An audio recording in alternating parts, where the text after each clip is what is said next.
तो क्या जिस तरीके से गरीब बच्चों को एक ट्यूबरक्लोसिस जैसे क्लिनिक के ऊपर आपने बिठाया हुआ है, आप अपने बच्चों को इस तरीके से बिठा सकते हो? तो गरीब बच्चे की जान कितनी सस्ती है, ये सवाल मैं गीता जैन जी से करना चाहूँगा। तीसरे माले में टॉयलेट नहीं है, तुम बच्चों को टॉयलेट की सुविधा नहीं दे रहे हो, बच्चों को टीचर नहीं दे रहे हो, खाना नहीं दे रहे हो, गंदगी में आप हमारे बच्चों को पढ़ा रहे हो। मैं तो गीता जैन जी से अपील करूँगा कि आप यहाँ पे आके एक बार विजिट करिए और आप बताइए कि आपने 5 साल में क्या काम किया। यहाँ पर मतलब आधा घंटा आदमी सांस नहीं ले पा रहा, वहाँ पे हमारे छोटे छोटे बच्चों को दिन भर कम से कम 5 घंटा यहाँ पे रहने पे मजबूर किया जा रहा है। सुखदेव जी, अभी हम रसाज के पास जो MBMC की स्कूल है वहाँ मौजूद है।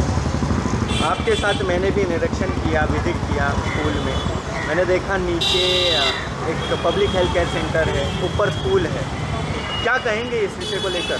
नीचे हेल्थ प्राइमरी सेंटर है जिसमें टीबी के पेशेंट लोगों को ट्रीटमेंट दिया जाता है और वहीं से एक्सेस होकर उन बच्चों को आना और जाना पड़ता है। मैं ये प्रश्न पूछना चाहता हूँ प्रशासन से, क्या अगर उनके खुद के बच्चे होते तो वो ऐसी हालत में उनको यहाँ पढ़ाते क्या? आखिर में ये बच्चे गरीब के हैं जो प्राइवेट स्कूलों में बड़ी फीस के वजह से बच्चों को नहीं पढ़ा पा रहे हैं और वो मजबूरन अगर ऐसे स्कूल में डालते हैं। एक तरफ तो हम कहते हैं कि नगर पालिका का स्कूल बहुत अच्छा है, पढ़ाई बहुत अच्छी होती है, तो वहाँ पर बच्चे आएंगे कैसे अगर इस तरीके की सुविधाएँ अब उन टीबी पेशेंट के बीच में से अगर बच्चों को गुजरना हो, ऐसी सुविधाएँ देकर अगर हम बच्चों को बुलाना चाहेंगे पढ़ने के लिए तो वो कभी नहीं आएंगे। आज यहाँ पर जितने बच्चे पढ़ रहे हैं उन सभी के जीवन से खिलवाड़ कर रही है मीरा भाईंदर महानगर पालिका और यहाँ के नेता भी चुप हैं, जिन्होंने यहाँ पर बहुत बड़े बड़े वादे किए थे कि हम यहाँ पर स्कूल बनाएंगे और यहाँ पर बहुत अच्छे अच्छे हॉस्पिटल बनाएंगे, लेकिन आज ये पहला हम लोगों ने जो निरीक्षण किया है स्कूल का, उसमें इनके वादे झूठे सामने सामने नज़र आ रहे हैं। अतिक भाई, नई स्कूल तो छोड़ो, जो एग्जिस्टिंग स्कूल है MBMC, उसका आपने इंफ्रास्ट्रक्चर देखा। सबसे बड़ी बात, बच्चों की हेल्थ पे रिस्क भी है क्योंकि नीचे पब्लिक हेल्थ केयर सेंटर है, फर्स्ट फ्लोर पे स्कूल है और एक थर्ड फ्लोर पे भी स्कूल है। क्या कहेंगे?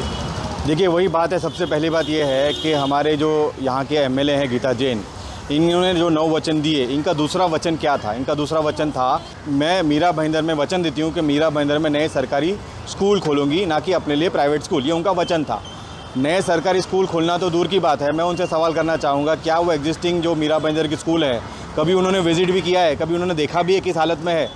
ये जो स्कूल की हालत आप देख रहे हैं, लगभग मीरा रोड के अंदर जितने भी स्कूल्स हैं, 36 स्कूल्स आज से 5 साल 10 साल 5 साल पहले बने हुए थे, उसके आगे एक भी नया स्कूल बना नहीं। और एग्जिस्टिंग स्कूल की हालत क्या है कि नीचे ट्यूबरक्लोसिस का क्लिनिक है। टीबी एक ऐसी बीमारी है जो हवा से फैलती है। अब यहाँ पर जो गरीब बच्चे हैं उनको आपने इस बीमारी के रिस्क में डाला हुआ है।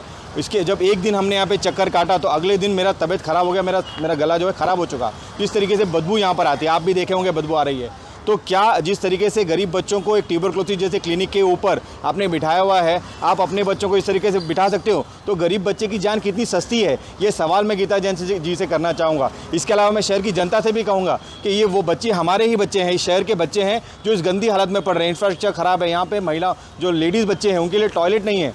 ग्राउंड फ्लोर में ट्यूबरक्लोसिस का क्लिनिक है, फर्स्ट फ्लोर में स्कूल है, सेकंड फ्लोर में टैक्स डिपार्टमेंट है जहाँ पर बहुत सारे बाहर के लोग आते हैं, वहाँ पे टॉयलेट अच्छी है।